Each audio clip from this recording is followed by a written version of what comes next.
낫지. 어둡던 이 땅이 밝아오네. 슬픔과 애통이 기쁨이 되니 시온의 영광이 비춰오네.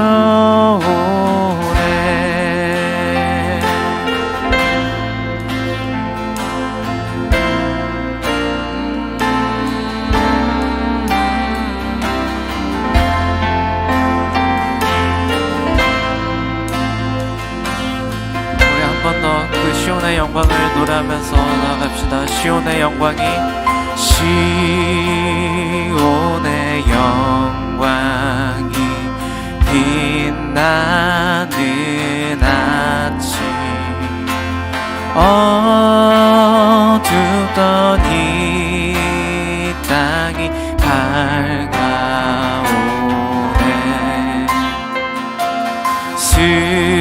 슬픔과 애통이 기쁨이 되니 시온의 영광이 비춰오네.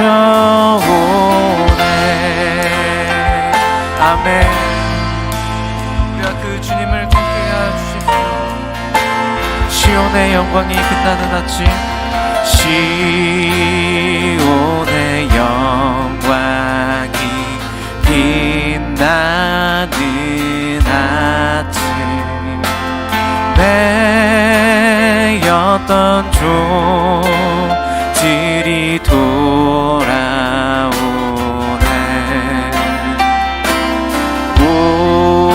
오래전 선지자 꿈꾸던 복을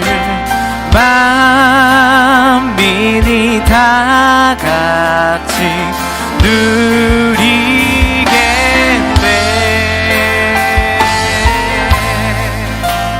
아멘. 보아라 광야에, 보아라 광야에 화초가 피고 말랐던 시냇물 흘러오네. 이 산과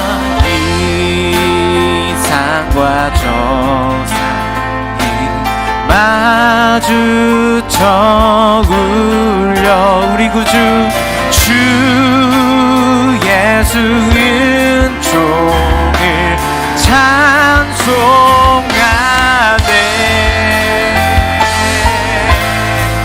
찬송하네.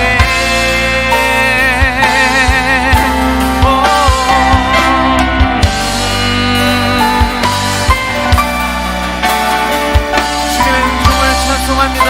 모든 영광으로 땅들아 바다야, 땅들아 바다야, 많은 섬들, 우리 모두 찬양을 주님께, 찬양을 주님께 드리거라.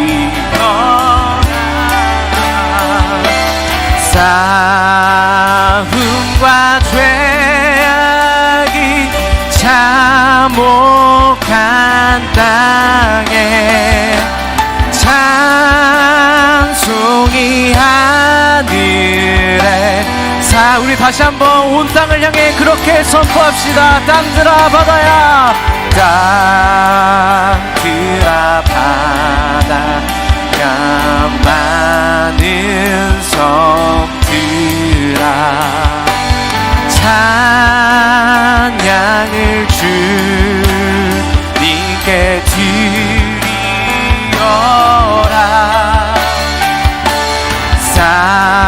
싸움과 죄악이 참혹한다. 찬송이 하늘에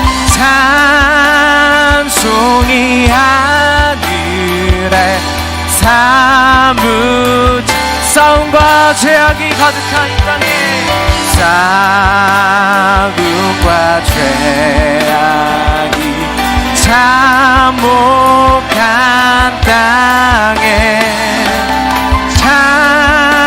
찬송이 하늘에 다시 한번 선포합시다. 싸움과 죄악이 싸움과 죄악이 참혹한 땅에 찬송이 하늘에 사무치 찬송이 하늘에 찬송이 하늘에 찬송이 하늘에 찬송이 하늘에 사무치네. 아멘. 우리의 유일한 소망 되신 주님, 그분이 우리의 주인 되십니다. 할렐루야. 그분이 우리 함께 하십니다.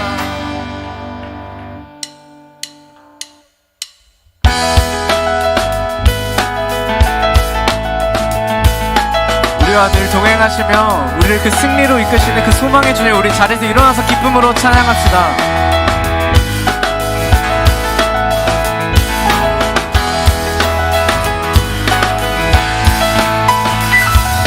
주와 같이 길 가는 것 즐거운 일 아닌가. 우리 주님 걸어가신 발자취를 밟겠네. 아멘.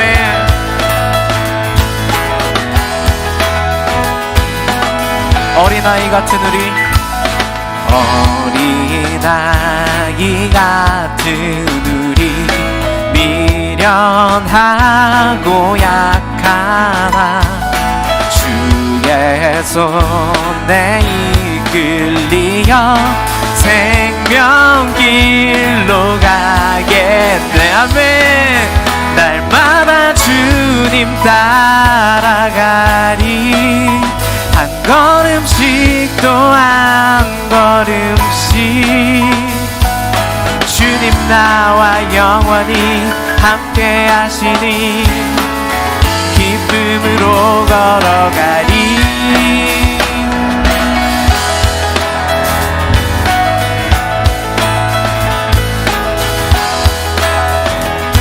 꽃이 피는 들판이나 꽃이 피는 들판이나 험한 골짜기라도 주의 선호하는 대로 주와 같이 가겠네.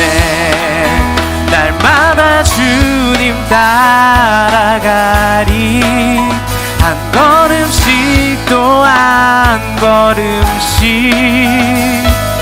주님 나와 영원히 함께 하시니 기쁨. 우리 한 번 더 선포합시다. 날마다 주님 따라가리. 날마다 주님 따라가리. 한 걸음씩 또 한 걸음씩 주님 나와 영원히 함께 하신 우리가 기쁨으로 걸어갈 것입니다. 기쁨으로 걸어가리. 한 걸음 한 걸음 발걸음 한 걸음 주 예수와 함께 날마다 날마다 우리는 한 번 더 한 걸음 한 걸음 한 걸음 한 걸 우리가 기쁨으로 주 예수와 함께 날마다 날마다 우리는 우리 한 번 더 선포 선포합시다. 날마다 주님 따라가, 날마다 주님 따라가리. 한 걸음씩 또 한 걸음씩 주님 나와 영원히 함께야. 우리가 기쁨으로 마땅히 그 길을 걸어갈 것입니다. 아멘. 한 걸음 한 걸음 주 예수와 함께 날마다 우리 한 번 더 우리의 믿음으로 그렇게 선포합시다. 한 걸음 한 걸음 한 걸음 한 걸음 주 예수와 함께 날마다 우리는 걷게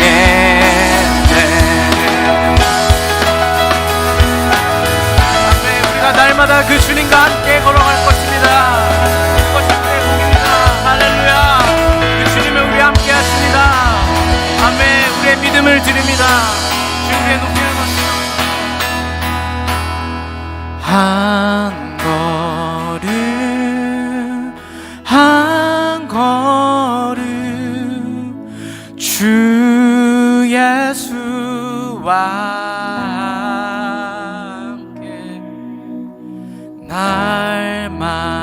날마다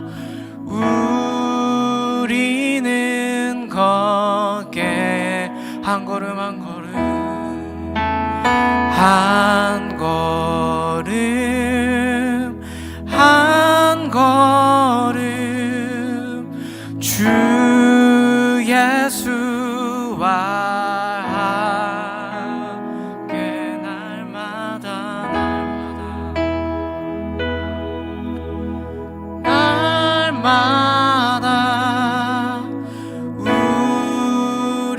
우리는 걷게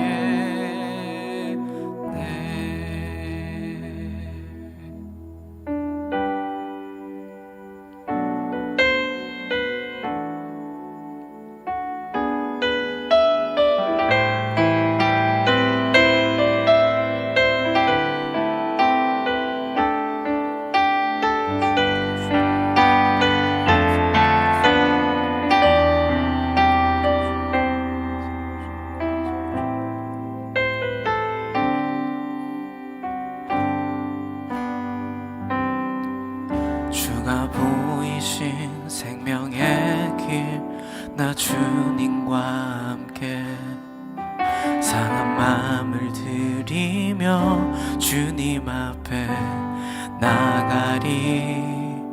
나의 의로움이 되신 주 그 이름 예수 나의 힘이 되신 이름 예수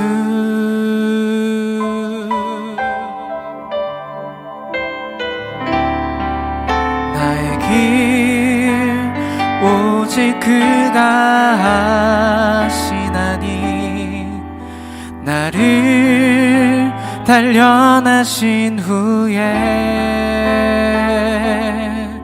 내가 정금같이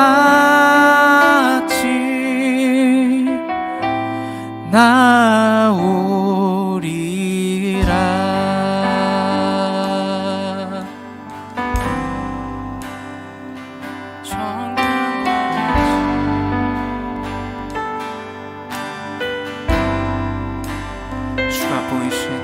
주가 보이신 생명의 길 내 주님과 함께 상한 마음을 들이며 주님 앞에 나가리.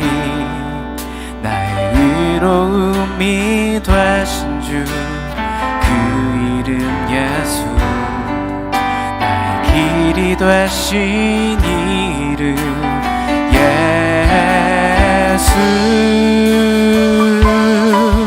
나의 길 오직 그가 하시나니 나를 단련하신 후에 내가 정금같이 나오리. 나의 길 오직 주님께서 나의 길 오직 그가 하시나니 나를 단련하신 후에 내가 정금같이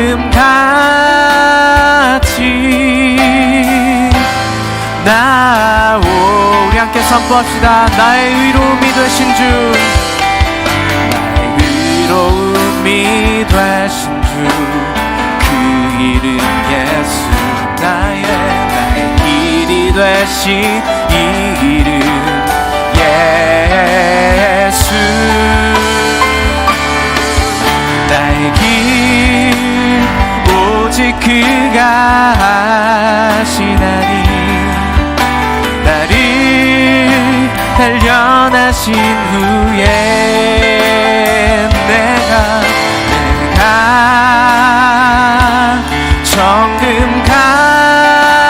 정금같이 나. 다시 한번 우리의 믿음을 주님 앞에 드리며 나갑니다. 나의 길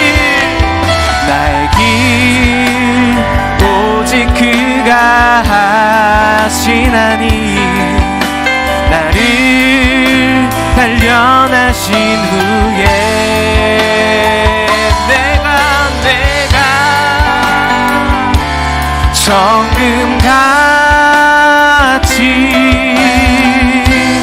나. 한 번 더 우리의 모든 것을 하시고 우리 인도하신 하나님 앞에 나의 길 오직 그가 하시나니 나를 단련하신 후에 내가 정금같이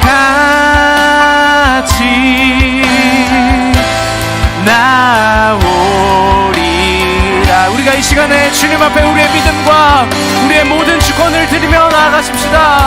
오 주님, 주님만이 우리의 길을 하시고 주님 우리의 모든 것을 되시고 주님만이 우리의 소망과 길과 진리요 생명이 되십니다. 하나님, 우리가 그 주님 앞에 우리의 믿음과 우리의 삶을 드리며 나아갑니다. 하나님, 우리가 그 소망 가운데 가는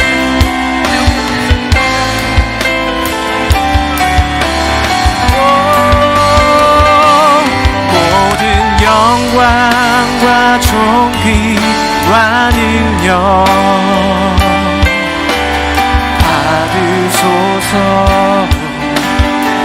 받으소서. 영광과 존귀와 능력 받으소서. 주님 받으소서. 그리스도 살아계신 하나.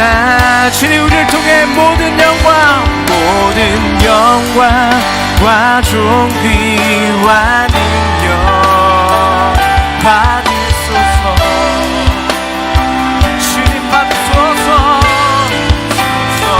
우리를 통해 영광과 존귀와 능력 오 주님 받으소서. 그는 그리스도 살아계신 하나님의 살아계신 하나님. 주님, 우리의 모든 영광과 모든 존귀 부와 능력을 받으시옵소서.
함께 사도신경으로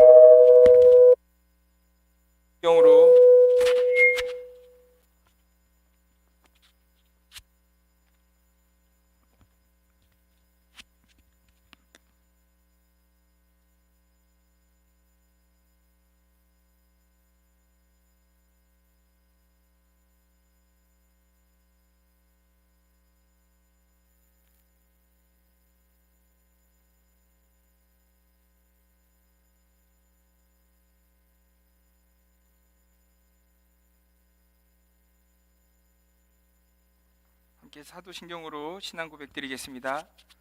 전능하사 천지를 만드신 하나님 아버지를 내가 믿사오며 그 외아들 우리 주 예수 그리스도를 믿사오니 이는 성령으로 잉태하사 동정녀 마리아에게 나시고 본디오 빌라도에게 고난을 받으사 십자가에 못 박혀 죽으시고 장사한 지 사흘 만에 죽은 자 가운데서 다시 살아나시며 하늘에 오르사 전능하신 하나님 우편에 앉아 계시다가 저리로서 산자와 죽은 자를 심판하러 오시리라. 성령을 믿사오며 거룩한 공회와 성도가 서로 교통하는 것과 죄를 사하여 주시는 것과 몸이 다시 사는 것과 영원히 사는 것을 믿사옵나이다. 아멘. 함께 2장 찬송으로 하나님께 영광 올려드리겠습니다.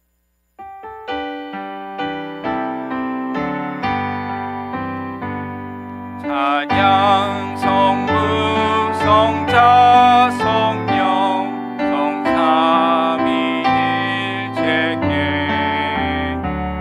영원 무궁하기까지 영광을 돌리세 영광을 돌리세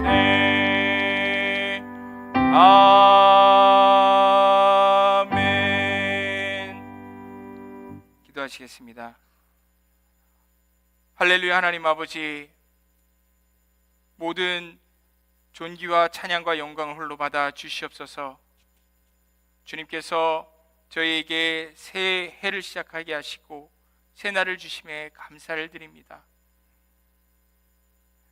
하나님께서 이제 새로운 것을 시작하게 하셨사오니 지난 모든 것들, 저희의 지난 날의 모든 과오와 모든 후회들은 이젠 사라지고 주님과 함께 새로운 시작으로 이 한 해의 시작을 동행하려 합니다.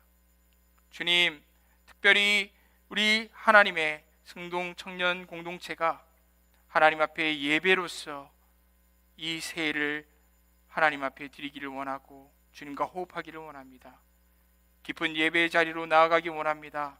예배 가운데 주님을 만나기를 원합니다. 살아계신 하나님을 경험하기를 원합니다. 저희의 그 간절한 소원을 아시는 우리 주님, 이 시간 성령께서 임재하여 주셔서 각 사람의 심령 가운데 성령께서 거하심으로 말미암아 우리 육체가 참으로 성전이라는 것을 이 예배 가운데 깨닫게 하여 주시옵고, 쉐키나 영광과 같은 그 임재 가운데 하나님의 그 어미하심과 그 하나님의 그 강력으로 살아계심을 우리가 체험하여 우리의 삶이 정말 6일간의 앞으로 펼쳐질 삶도 오직 하나님의 그 강권하시는 붙드시는 그 은혜의 손길 가운데 살아가는 우리의 삶이 되게 하여 주시기를 기도드립니다. 하나님, 이 시간 저희가 하나님께 예배드리러 나왔습니다. 하나님께 예배를 드리는 것은 참으로 하나님께 영광을 올리는 것이지만 저희가 그 예배를 통하여서 은혜를 입는 것을 저희는 기대합니다. 이른 비와 늦은 비와 같은 그런 한량없는 하늘의 은혜를 이 시간 내려주셔서 이 빈들 같고 광야 같은 심령들이 새로워지고 생명이 풍성해지는 놀라운 은혜의 이 시간의 경험이 있게 하여 주시옵고, 시작으로부터 끝까지 모든 예배의 순서마다 하나님께서 주장하신다라는 것을 체험하는 그러한 예배의 시간 되게 하여 주시옵소서. 저희의 마음을 주께 드높이 올려 하나님께 향합니다. 저희의 모든 마음을 받아 주시옵고 주님, 저희의 전부를 받아 주시옵소서. 이 이 시간 예배 가운데 함께 하시고 온전히 주님의 이름만 높아질 것을 다시 한번 간구드리오며 이 모든 말씀 예수 그리스도의 이름 받들어 기도 올리옵나이다. 아멘. 함께 이 시간 하나님께서 주시는 말씀 디모데후서 3장 12절부터 17절까지의 말씀 우리 자리에서 일어남으로 함께 하나님 말씀 받도록 하겠습니다. 디모데후서 3장 12절부터 17절까지의 말씀 함께 교독하도록 하시겠습니다. 무릇 그리스도 예수 안에서 경건하게 살고자 하는 자는 박해를 받으리라. 악한 사람들과 속이는 자들은 더욱 악하여져서 속이기도 하고 속기도 하나니 그러나 너는 배우고 확신한 일에 거하라. 너는 내가 누구에게서 배운 것을 알며 또 어려서부터 성경을 알았나니 성경은 능히 너로 하여금 그리스도 예수 안에 있는 믿음으로 말미암아 구원에 이르는 지혜가 있게 하느니라. 모든 성경은 하나님의 감동으로 된 것으로 교훈과 책망과 바르게 함과 의로 교육하기에 유익하니 함께 읽겠습니다. 이는 하나님의 사람으로 온전하게 하며 모든 선한 일을 행한 능력을 갖추게 하려 함이라. 아멘. 자리에 앉으셔도 좋습니다. 이 모든 말씀은 하나님께서 저에게 주신 말씀입니다. 로버트 조메인 토마스라는 청년이 있었습니다. 1840년 9월 7일 그는 영국 웨일즈의 목사의 아들로 태어나서 1859년 런던 대학교 뉴칼리지를 졸업하고 4년 뒤 목사 안수를 받았습니다. 토마스는 윌리엄 케이 등 수많은 선교사들을 배출한 런던 선교회로부터 파송을 받아 1863년 12월 추위 가운데 중국 상해에 도착했습니다. 낯설고 물선 곳에서 그의 아내 캐롤라인은 유산을 하게 되었고 그 후유증으로 먼저 세상을 떠나게 됩니다.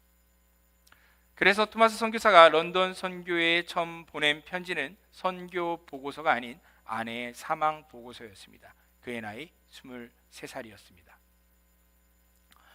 사역도 중국 현지 선교회와 의견이 맞지 않아서 많은 것들이 힘들었습니다. 그래서 토마스는 선교 사역을 내려놓고 산동성에 가서 중국 청나라 세관의 통역으로 잠시 일하기도 했습니다. 그런데 어느 날 그곳에서 토마스는 어느 작은 목선을 타고 바다를 건너온 두 사람을 낯선 외국인들을 만나게 되었습니다. 토마스는 그들이 가지고 있는 기도 묵주와 십자가상을 통해서 그들이 천주교 박해를 피해서 바로 조선이라는 나라에서 도망친 사람들이라는 것을 알게 되었습니다. 토마스는 더 놀랐던 사실이 그 조선의 천주교인들이 성경에 대해서 하나도 몰랐다라는 사실이었습니다. 성경 66권을 다 접한 적도 없었고 심지어 성경 단권, 복음서 한 권도 제대로 읽어본 적이 없어 보였습니다. 그런데도 놀랍게도 그 조선인들은 예수 그리스도를 나의 주, 나의 하나님이라고 믿음으로 고백하고 있었습니다. 토마스는 하나님께서 자신을 부르신 그 부르심을 다시 기억하게 되었습니다. 그들을 통해서 조선에서 야소, 예수의 복음을 전하면 그 누구라도 목이 베일 것이라는 사실을 들었지만은 그 박해의 소식에도 아랑곳하지 않고 그는 조선으로 가서 성경을, 복음을 전할 것을 결심하게 됩니다. 1865년 9월 4일 마침내 조선으로 가는 배를 만나게 되었습니다. 토마스는 두 사람을 동반한 채 한문으로 쓰여진 이 성경책을 지니고 조선행 선박에 오르게 되었습니다. 9월 13일 황해도 연안 창린도라는 곳에 도착한 토마스는 약 2달 반 동안 그 섬에 머물면서 가져온 성경을 주민들에게 나누어 주었습니다. 목숨이 걸려 있는 위태한 그런 분위기에도 용기를 내어서 푸른 눈에 이방인이 주는 그 성경책을 받아드는 조선의 주민들, 그 주민들을 보면서 토마스는 이제 이 황해도의 중심지인 평양에 가서 그 심장부에서 복음을 전하겠다라는 기도를 하게 됩니다. 하지만 조선의 상황은 그렇게 좋지가 않았습니다. 다음 해인 1866년 바로 병인년에 큰 박해가 일어나고 여러 명의 프랑스 신부들과 수천 명의 천주교 신자들이 처형당하는 끔찍한 일이 일어났습니다. 토마스는 그 모든 소식을 들었지만 어떻게든 한국에 성경을 전달하는 그 길이 열리기를 계속 기다렸습니다. 마침 미국 상선 제너럴 셔먼 호가 조선에 가려 한다라는 소식을 입수하게 되었습니다.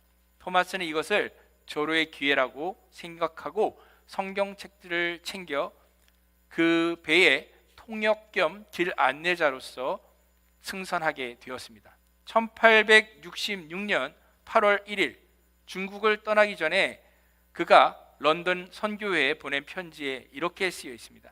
저는 상당한 분량의 책들과 성경을 가지고 떠납니다. 조선 사람들에게 환영받을 생각을 하니 얼굴이 달아올라 희망에 부풉니다.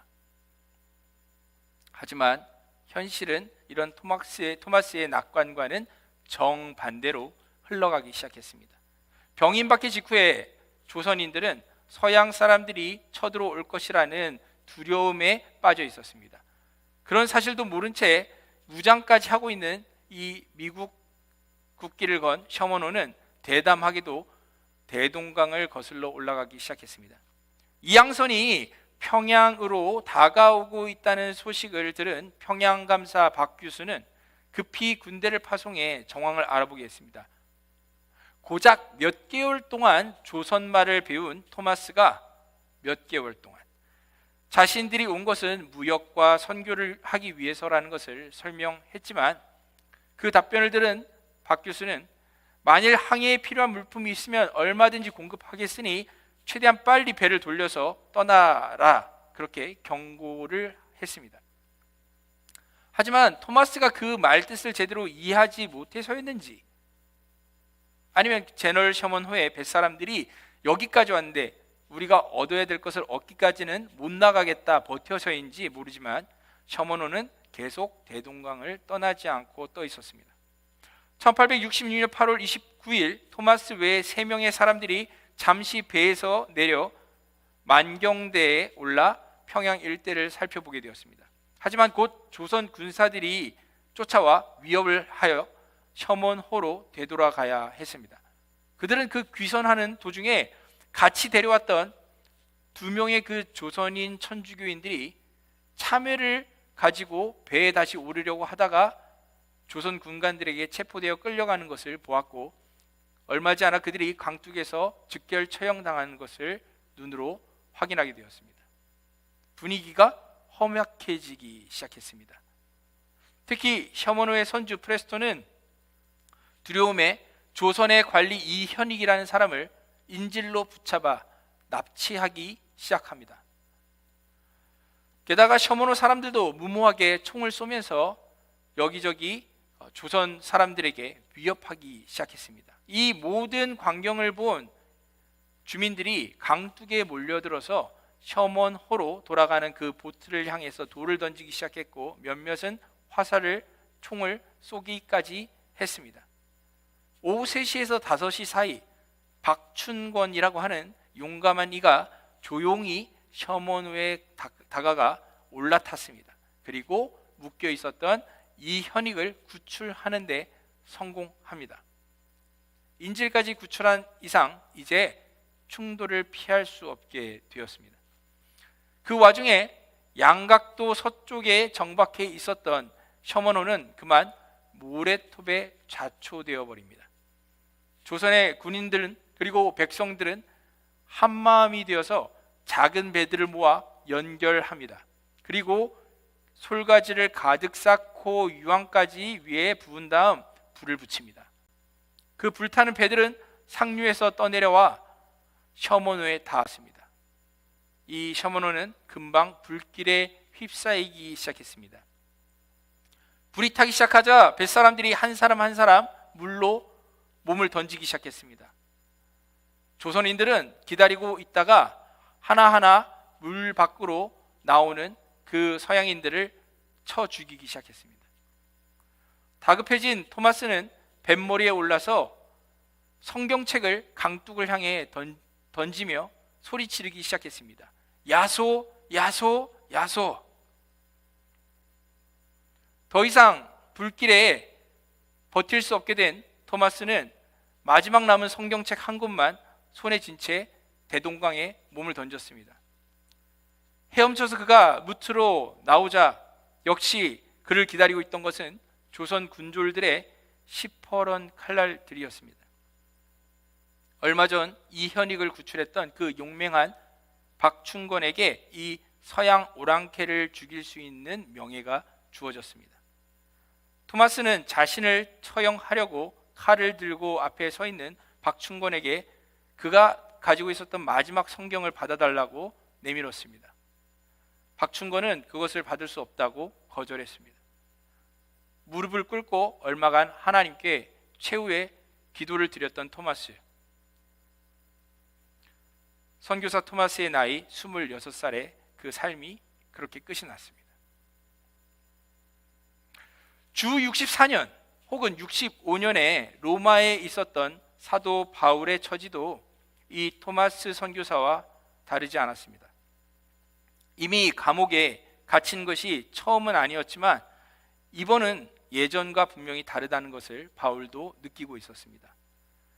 2년 전에 처음 투옥되었을 때만 해도 바울은 감옥 속에서 에베소, 골로새, 빌립보 지방에 있는 교회들에게 그리고 사랑하는 형제 빌레몬에게까지도 편지를 보내면서 예수 그리스도의 그 십자가의 사랑이 무엇인지, 부활의 소망이 무엇인지 그 복음을 끊임없이 전했었습니다. 하지만 이제는 정말 이 노사도에게 남겨진 시간이 얼마 남지 않았다라는 것을 모두가 알고 있었습니다. 감옥에서 자신의 목이 곧 잘리게 될 것을 그 장소를 바라보면서 바울은 자신의 그 선교의 사명을 이어받을 영적인 아들 디모데에게 마지막 한 통의 편지를 쓰기 시작합니다. 오늘 바로 이 디모데 후서 본문은 총 4장밖에 안 되는 짧은 편지입니다. 그 중에서도 오늘 본문은 3번째 장에 위치하고 있는데 이 3장은 바울이 그 인생의 가장 마지막에 남기는 가르침의 대목입니다. 인생의 끝, 사명의 그 끝에서 대체 바울은 무슨 말을 남기고 싶었던 것일까요? 바울은 말합니다. 디모데야, 그리스도 예수 안에서 경건하게 살려고 하는 사람은 모두 박해를 받을 것이다. 그런데 악한 자들과 속이는 자들은 더욱더 악해져서 남을 속이기도 하고 속기도 할 것이다. 그러나 너는 네가 배워서 굳게 믿는 그 진리 안에 머물러야 한다. 너는 그것을 누구에게서 배웠는지를 알고 있지 않느냐? 너는 어려서부터 성경을 알고 있지 않느냐? 바울은 박해라는 단어에 대해서 그 누구보다 잘 알고 있는 사람이었습니다. 왜냐하면 사울이라고도 불렸던 이 바울은 바리새인 중에 바리새인이었고 예수를 그리스도로 믿는 그러한 유대인들을 미워해서 초대교회 박해에 가장 앞장섰던 인물이었기 때문입니다.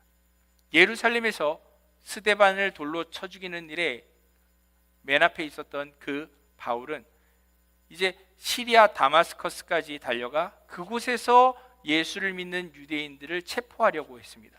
그 가는 길에 갑자기 환한 빛이 그를 비추었습니다.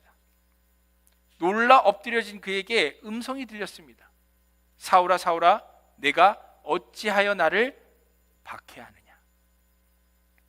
그가 주님 누구십니까? 하고 부르니 대답이 들려왔습니다.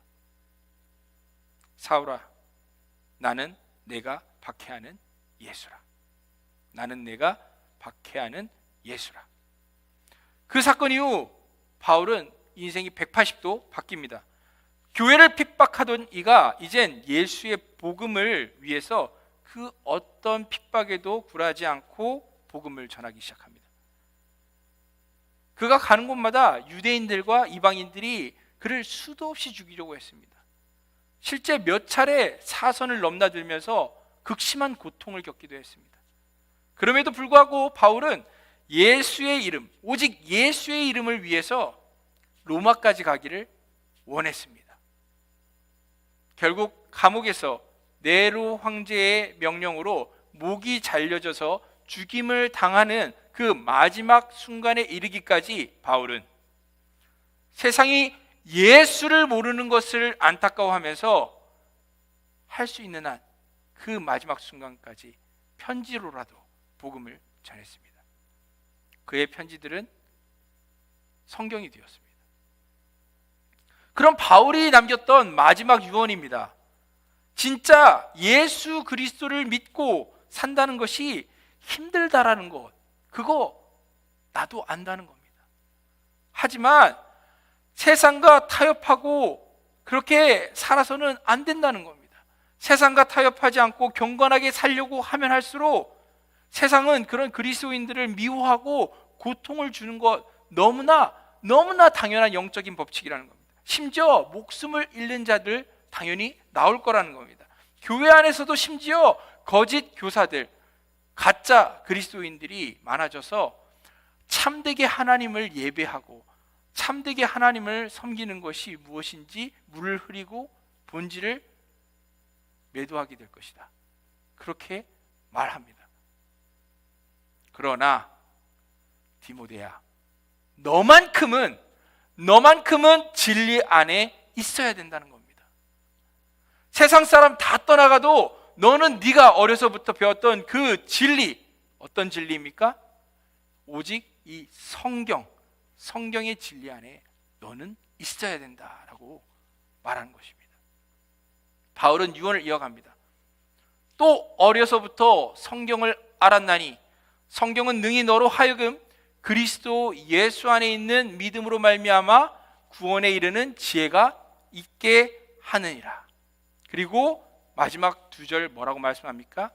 파사 그라페 데오 푸뉴스토스 카이 오펠리모스 프로스 디다스칼리안 프로스 엘레그몬 프로스 에파노르도신 프로스 파이데이안 테넨 디카이오 시네.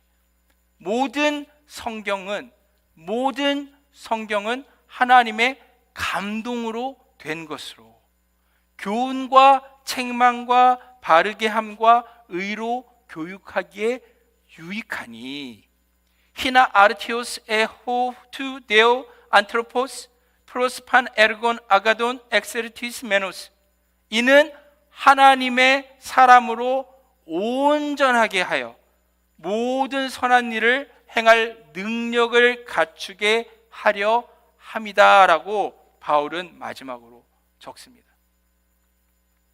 신약 성경에서 그리스도를 직접 보지 않았지만 그럼에도 불구하고 그리스도의 가장 위대한 사도라고 그렇게 일컬어지는 이 바울이 그의 인생의 마지막에 남기고 있는 그의 마지막 말, 어쩌면 유언이라고 할 수 있는 그 마지막 말이 무엇입니까? 그것을 한 단어로 줄인다면은, 한 단어만 뽑는다고 하면은 바울은 무슨 단어를, 어떤 말을 하고 싶었던 걸까요? 바로 끝까지 바울은 성경입니다.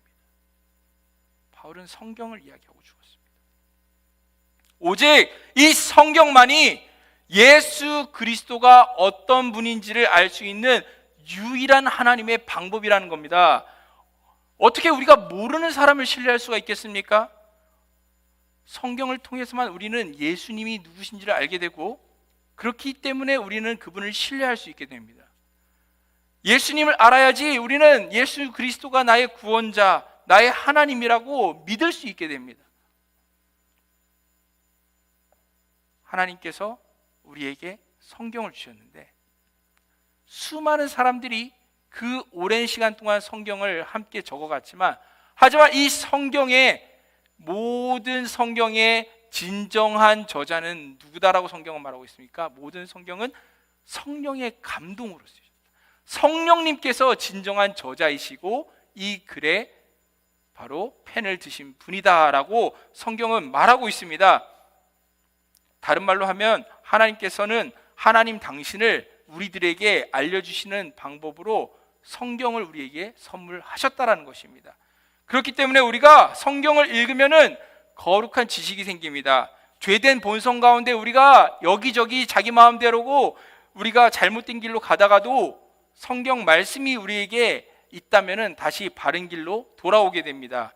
우리가 어린아이 같이 어떻게 이 세상을 살아야 되는지 지혜도 없지만은 우리가 성경을 읽으면 그 지혜를 얻게 됩니다. 고난과 어려움이 있더라도 우리가 성경을 읽으면 그 고난이 우리에겐 연단으로 바뀌게 되고 우리는 그 연단을 통해서 순금같이 정금같이 우리는 순전해지는 그런 하나님의 믿음의 사람들이 되는 것입니다. 우리가 옳은 게 무엇인지 머리로 알죠. 아마 예수를 믿지 않아도 선과 악이 무엇인지에 대해서는 사람들은 다 알 것입니다. 근데 문제는 머리로 알고 입으로는 말하지만 우리는 그것들을 행할 능력이 없다는 겁니다. 그런데 어떻게 하면 그것을 이룰 수 있는지 그 길을 우리가 오직 성경에서 삶의 길을 찾을 수 있다는 겁니다. 웨스트민스터 소요리 문답 첫 번째 질문, 지난달에 이야기를 한번 나눈 적이 있죠. 사람의 제일 되는 목적이 무엇인가? 그 질문의 대답이 무엇이었습니까? 사람의 제일 되는 목적은 하나님을 영화롭게 하는 것과 영원토록 그를 즐거워하는 것이다 라고 우리는 답을 찾았습니다. 어떻게 하나님을 영화롭게 하고 어떻게 하나님을 즐거워할 수 있다고요? 그것을 저는 한 단어로 바꾸었죠. 무엇이었습니까? 사랑이라고 바꾸었습니다. 우리가 하나님을 사랑하는 것 외에는 하나님을 영화롭게 할 수도 하나님을 즐거워할 수도 없다라고 이야기했었습니다. 그렇다면 이제 두 번째 질문을 묻고 싶습니다. 그러면 어떻게 해야지 우리는 하나님을 사랑할 수 있습니까? 무엇을 해야 된다는 건 알았다. 그건 중요한 일이죠. 그런데 그걸 어떻게 하는지는 또 별개의 문제 아니겠습니까? 어떻게 우리가 하나님을 사랑할 수 있습니까? 하나님을 사랑하고 싶어도 하나님을 사랑하는 데는 방법이, 규칙이 있다는 겁니다. 내 인간적인 방법으로, 내 주관적인 삶의 노력으로 하나님께서 결코 영화로워지시지도 않고 기뻐하시게 되는 것도 아니라는 겁니다. 우리는 하나님의 방법으로 하나님께 다가가야 됩니다. 하나님께서 알려주시는 것이 중요합니다. 우리가 생각해 보십시오. 비행기를 발명해서 우리가 하늘로 올라갔습니다. 하지만 우리가 하나님을 만났습니까? 우리가 이 힘을 다해가지고 잠수함을 만들어서 깊은 바닷속을 우리가 들어간다고 해서 그거 바닷속에 숨어있는 하나님을 만날 수 있습니까? 이 세상에 하나님이 없는 것 같다? 우주로 우리가 로켓을 만들어서 나간다고 해서 하나님을 우리가 만날 수 있습니까? 우리의 인간적인 힘과 노력과 방법으로 우리는 하나님을 만날 수가 없습니다. 오직 하나님께서 우리에게 먼저 다가오시는 것 외에는 우리는 하나님께 갈 수 있는 방법이 없습니다. 하나님이 우리에게 먼저 다가와 주셨습니다. 게다가 우리를 위해서 하나님이 어떤 분이신지 당신에 대해서 우리에게 알려주셨습니다. 그리고 어떻게 하면 하나님과 더불어 서로 사랑할 수 있는지 우리에게 선물을 주셨습니다. 그 길을 주셨습니다. 그것이 무엇이라는 겁니까? 바로 성경이라는 것입니다. 성경은 우리가 무엇을 믿어야 될지, 어떻게 살아야 될지에 대해서 답해주고 있습니다. 그렇기 때문에 우리는 오직 이 한 책, 바로 성경을 통해서만 하나님을 올바르게 알 수도 있고 하나님을 올바르게 사랑할 수도 있습니다. 토마스가 그렇게 장사포에서 피를 뿌리고 죽기 전 그로부터 성경책을 받은 이들이 몇몇 있었습니다. 그 중에 하나가 당시 12살이었던 최치량이라는 인물이었습니다. 최치량은 자신이 받은 3권의 성경책을 가지고 있다가 이거 가지고 있으면 위험할 것 같다, 무서워서 평양 영무주사였던 박영식이라는 인물에게 그것들을 다 건네줘 버립니다. 박영식은 이 성경책을 가져다가 펴봤더니 종이가 그냥 버리기에 너무 아까워서 이 종이를 북북 찢어가지고 자기 집 방에 도배하는 벽지로 다 발라버립니다. 훗날 시간이 지나 성인이 된 최치량은 이 박영식의 집을 돈을 주고 사서 이 집을 주막으로 쓰기로 합니다. 그렇게 최치량이 자기가 연 주막집에 들어와서 사는데 보니까 벽에 벽지로 붙은 모든 종이에 글자가 써 있고, 그 글자를 오른쪽으로 누워도 왼쪽으로 누워도 천장을 봐도 다 벽지가 무슨 글자가 써 있는 거예요? 예수 그리스도에 대한 이야기들이 써 있는 겁니다. 최치량은 결국 자신을 둘러싸고 쏟아지는 그 복음을 피할 길이 없어서 그 글자들을 읽다가 스스로 야소가 바로 하나님의 아들인 기리사독이다 라고 고백하기에 이르게 됩니다. 마침 얼마 후에 두 명의 장로교 선교사 사무엘 마펫과 그레엄 리가 평양에 왔다가 묵을 곳을 찾다 이 최치량이 운영하고 있던 주막을 방문하게 됩니다. 그리고 주막의 방문을 열고 들어가 봤더니 성경이 온 벽에 가득한 곳과, 그리고 그 최치량이 자기가 어려서부터 겪었던 그리고 모든 이야기들을 듣고 깜짝 놀라게 됩니다. 최치량은 기다리고 있었습니다. 그는 이 두 명의 선교사로부터 세례를 받아서 마침내 그리스도인이 됩니다. 그리고 처음 성경으로 벽을 다 도배했던 박영식도 이 모든 사건들을 함께하며 이것이 모두 하나님이 정말 살아있다는 증거라고 고백하면서 자신도 세례를 받아 함께 신자가 됩니다. 그래서 그 평양 널다리골이라는 곳에 있었던 이 주막이 평양 최초의 교회인 널다리골 교회로 탈바꿈하게 됩니다. 이 널다리골 교회에 종탑도 세우고 그 종탑을 울 때마다 그 소리를 듣고 괴로워하던 인물이 그 마을에 하나 있었습니다.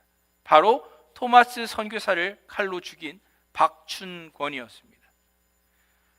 박춘권은 참다 못해 결국 마펫 선교사를 찾아와서 자신이 과거에 저질렀던 모든 일들을 고백합니다. 그리고 성경의 복음을 듣고 눈물을 흘리며 하나님 앞에 참회하여 그리스도의 제자가 됩니다. 자신이 성경을 전하려고 했던 주의 종을 죽인 무지한 자였다는 것을 눈물로 회개하고 그는 거듭나서 평양 영주교회의 영수로서 평생을 헌신하며 살아가게 됩니다. 이런 일들 가운데 이 널다리골 교회는 더욱 성장하게 되고 시간이 지나자 장대제 교회라고 이름이 불리게 되었고 이후 그 터 위에 더 큰 예배당을 짓게 되었는데 이곳이 바로 평양의 이름을 별명을 동방의 예루살렘이라고 바꾸게 되었던 그 사건, 1907년에 평양 대부흥이 일어난 바로 그 장대현 교회가 된 것입니다. 그토록 성경을 전하고 싶어서 조선에 와서 제대로 성경을 전하지도 못하고 26 젊은 나이에 그렇게 순교해버린 로버트 저메인 토마스 선교사, 여러분들은 그를 어떻게 평가하시겠습니까? 그의 인생 과연 실패한 인생이었습니까? 또 2000여 년 전에 세상에서 잘 나가고 인정받던 자신의 삶을 다 배설물처럼 여기고 오직 이방인들에게 예수 그리스도의 그 복음만 전하다가 로마의 감옥에서 목이 잘려 순교했던 사도 바울, 여러분들은 그의 삶은 또 어떻게 평가하시겠습니까? 하나만 생각해 보십시오. 이 두 순교자들이 마지막까지 그들의 목숨을 걸고 모든 것을 걸었던 단 한 권의 책이 무엇이었나라는 것입니다. 성경, 이 오직 성경 외에는 우리가 하나님을 진정으로 알 방법도, 하나님을 믿을 방법도 없습니다. 하나님을 사랑할 방법도 없습니다. 하나님을 영화롭게 할 수도 없습니다. 왜 세상 사람들이 저 밖에 있습니까? 저는 단언합니다. 저들이 성경을 읽어본 적이 없기 때문입니다. 아니, 저 같은 사람이 왜 저 밖에 있다가 이렇게 예배당 안에 들어와 있습니까? 저는 성경을 읽었기 때문입니다. 그런데 왜 우리 중에 있는 사람들 중에 한 사람 한 사람 저 밖으로 나가는 걸까요? 심지어 여기서 교회에서 나고 자라고 평생을 살아왔음에도 불구하고 놀랍게도 교회는 있었는데 이 교회의 전부라고 할 수 있는 성경은 읽어본 적이 없고 성경은 접해본 적이 없는 사람들은 저는 단언컨대 교회를 떠나간다라고 말하고 싶습니다. 해답이 성경 안에 있습니다. 성경 안에 해답이 있습니다. 그런데도 불구하고 우리는 하나님께서 이런 귀한 선물을 주셨는데도 이 선물을 한번 열어볼 생각도 하지 않습니다. 전혀 열어볼 생각도 하지 않습니다. 찰스 디킨스의 크리스마스 캐럴에 등장하는 유령이 한 남자아이를 스크루지에게 소개하며 말하지 않습니까? 무엇보다 이 소년을 경계해야 된다. 이 소년의 이마에 적힌 파멸이라는 글자가 내게는 보인다. 스크루지가 묻죠. 이 소년의 이름이 뭡니까? 유령은 대답하죠. 바로 무지다. 무지. 성경을 알지 못하는 것은 나를 파멸시키는 것뿐만이 아니라 온 세상을 파멸시키는 아주 명확한 방법입니다. 호세아 6장 3절은 말합니다. 그러므로 우리가 여호와를 알자. 힘써 여호와를 알자. 어떻게 여호와를 압니까? 성경 외에는 답이 없습니다. 성경 외에는 답이 없습니다. 길도 없습니다.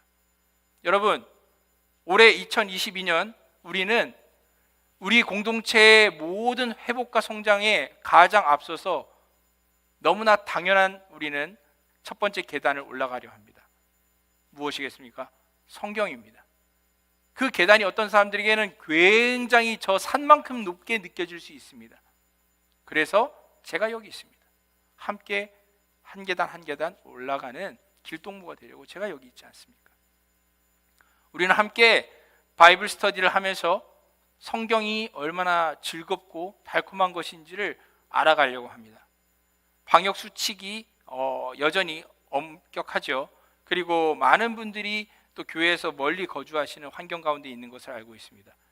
그래서 외부로 웨비나로 진행을 해야 될 수도 있고요. 아마 실제 대면 참석하시는 분들은 극소수로 제한해야 될 수 있습니다. 하지만 방법은 어찌되었든지 한 가지만은 약속할 수 있습니다. 여러분들이요, 올 한 해 성경 66권에 대해서 함께 저와 알아가고 또 성경을 직접 한번 펴서 읽어보신다면 여러분들은 정말 깨닫게 되실 겁니다. 왜 바울이, 왜 토마스 선교사가 그 길을 가야만 됐는지, 그리고 우리도 왜 그 길을 가야 하는지. 그 길로 저는 여러분들을 초대합니다. 함께 기도하겠습니다. 사랑과 은혜가 많으신 하나님 아버지, 주님의 은혜와 은총을 감사드립니다. 하나님께서 저희를 위하여서, 이 무지한 자들을 위하여서, 가만히 내버려 두면 완전한 죄와 사망으로 파멸될 자들을 위해서 놀라운 선물 주셨습니다. 성경을 우리에게 주셨습니다. 우리의 소망 되신 예수 그리스도께서 어떻게 오실 것인지 예언되었고, 오셔서 어떠한 말씀과 기적의 삶을 사셨는지, 그리고 다시 오셔서 이 세상을 어떻게 심판하실지 우리에게 모든 것을 말해주고 있는 참 믿음의 책을 우리에게 선물로 주셨는데, 우리는 이 책 받고도 읽지도 않고, 이 책 받고도 하나님 그 의미도 깨닫지도 못한 채 이렇게 예배당에 오고 집으로 가기를 반복하는 삶을 살아왔습니다. 이제는 다르기를 원합니다. 우리 가운데 있는 이들이 떠나가는 모습들을 보며 그들이 모든 것 가졌을지 몰라도 성경을 가지지 못했다라는 사실을 우리가 보며 나는 그러하지 않기를, 그리고 저 밖에 있는 이들에게도 이 성경을 전하기를, 이 진리를 전하기를 다시 한번 결단해 봅니다. 2022년 우리 승동 청년 공동체가 다시 그 사슴이, 목마른 사슴이 물을 찾아 그 물의 근원을 향하여서 나아가는 것처럼 우리도 모든 것의 근원 되시는 바로 이 하나님의 말씀을 향해 나아갑니다. 저희가 주의 말씀을 향하여 나아갈 때 주여 은혜를 베풀어 주시고 오직 앞서갔던 모든 이들이 피 흘리면서까지 생명을 다 하나님께 드리면서까지도 왜 그 길을 가야만 했는지, 이 책을 위하여서 왜 살아야 했는지를 우리도 그 가치를 깨닫는 한 해가 되게 하여 주시옵소서. 주님 은혜 주심을 감사드리고 더욱 은혜 주실 것을 믿고 감사드리며 이 모든 말씀 예수 그리스도의 이름 받들어 기도 올리옵나이다. 아멘. 우리 함께 이 시간 찬양했으면 좋겠습니다. 하나님 아버지 주신 책은 우리 1절, 2절, 4절 같이 우리 마음을 가사에 우리의 고백을 담아서 함께 찬양해 보았으면 좋겠습니다. 1절, 2절, 4절입니다.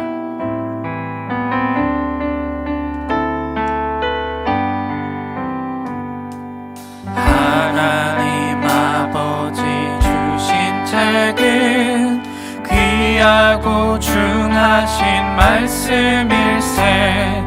기쁘고 반가운 말씀 중에 날 사랑한단 말 참 좋도다. 주께서 나를 사랑하니 즐겁고도 즐겁도다. 주께서 나를 사랑하니 나는 참 기쁘다. 구속의 은혜를 저버리고 어긋난 딴 길로 가다가도 기쁘고 사랑만 생각하면 또다시 예수께 돌아오리. 주께서 나를 사랑하니 즐겁고도 즐겁도다. 주께서 나를 사랑하니 나는 참 기쁘다. 주 예수 날 사랑하시오니 주 예수 날 사랑하시오니 나 또한 예수를 사랑하네. 날 구원하시려 내려오사 십자가 위에서 죽으셨네. 주께서 나를 사랑하니 즐겁고도 즐겁도다. 주께서 나를 사랑하니 나는 참 기쁘다. 주께서 나를 사랑하니 즐겁고도 즐겁도다. 주께서 나를 사랑하니 나는 참 기쁘다. 우리 함께 이 시간 기도하기를 원합니다. 하나님께서 귀한 선물 주셨는데 그 선물의 가치를 알지 못하고 살아왔습니다. 주님 우리의 무지를 용서해 주시옵고 이 어리석음을 불쌍히 여겨주셔서 이제는 성령께서 빛을 비추어 주셔서 올 한 해 진리의 빛, 정말로 그 생명의 빛으로 우리가 성경을 알아가는, 하나님을 알아가는, 하나님을 사랑해가는 그 길 가게 하여 주시옵소서. 우리 함께 이 시간 하나님 간절한 마음으로 바라보면서 우리 함께 기도하기를 원합니다. 기도하겠습니다. 주여 할렐루야. 하나님 아버지 주님의 은혜와 은총을 감사드립니다.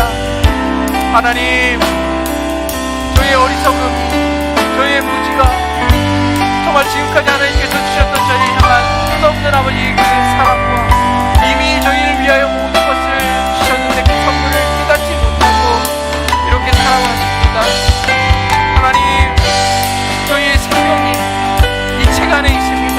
우리의 소망이 이 책 안에 있습니다. 우리가 이 책을 알기를 원합니다. 단 한 권밖에 없는 이 책을 저희가 알기를 원합니다. 그래서 정말로 앞서갔던 수많은 이들이 왜 그 길을 가야만 했는지, 얼마나 그 길이 값지고 가치 있는 길이고 그것이 정말 바다를 건널 만한 일이고 생명을 다할 만한 일인지를 알기를 원합니다.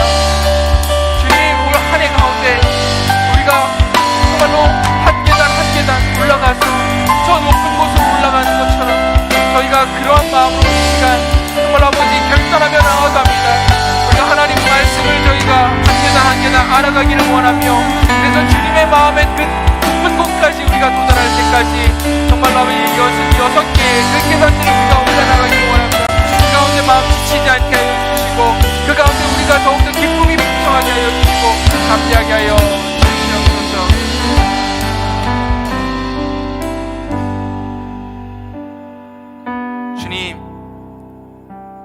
주님 앞에 저의 마음을, 저의 소망을 간구에 올렸습니다. 주님도 알기 원하고 주님도 사랑하기 원하니 성경을 사랑하는 올 한 해 살아갈 수 있도록 저희들에게 은혜 베풀어 주시옵소서. 그리하실 줄 믿고 감사를 올립니다. 예수 그리스도의 이름 받들어 기도 올리옵나이다. 아멘.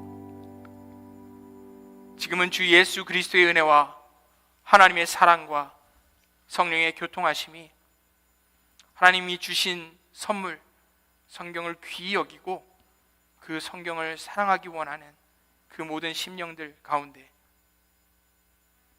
이 공동체에 속하였지만 성경을 알지 못한 그 무지로 예배당을 떠난 이들 가운데, 아직 성경을 알지 못하여 세상 가운데 방황하고 있는 주님이 찾으시는 저 영혼들 가운데 성경의 그 진리의 그 은혜가, 계시의 정신이, 구원케 하시는 그 놀라운 하나님의 사랑하심이 이제로부터 영원까지 함께 있을지어다. 아멘.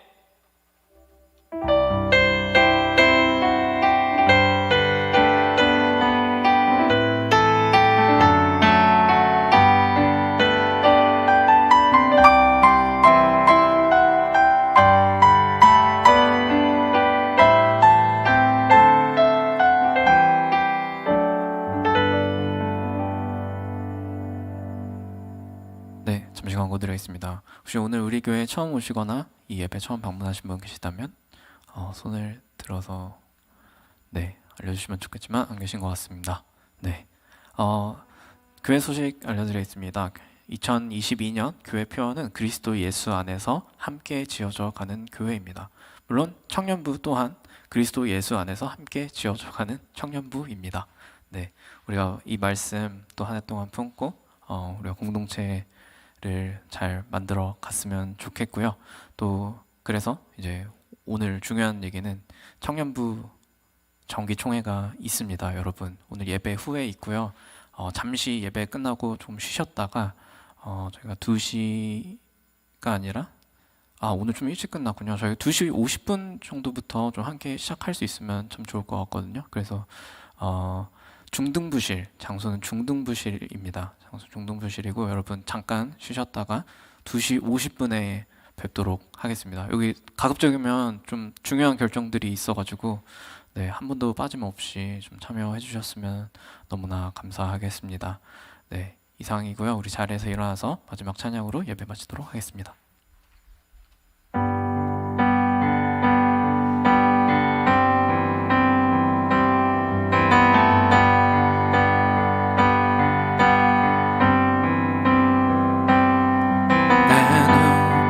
주의 영광을 보내 우리 가운데 계신 주님,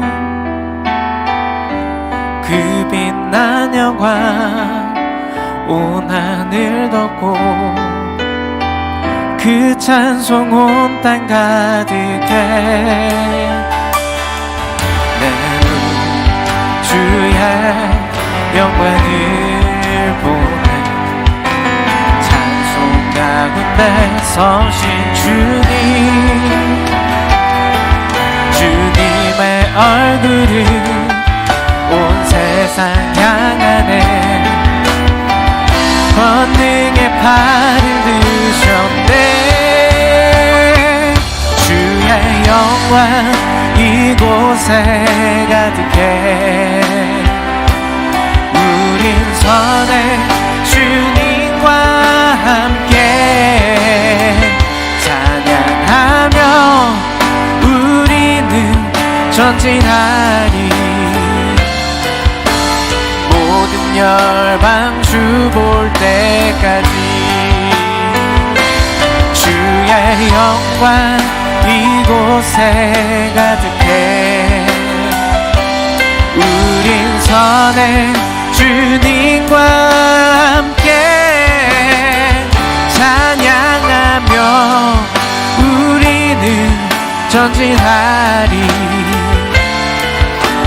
모든 열방 주 볼 때까지 모든 열방 주 볼 때 한 번 더 우리를 통해 온 열방이 주님 볼 때까지 모든 열방 주 볼 때까지. 할렐루야. 한 주간 주에서 승리하세요. 축복합니다.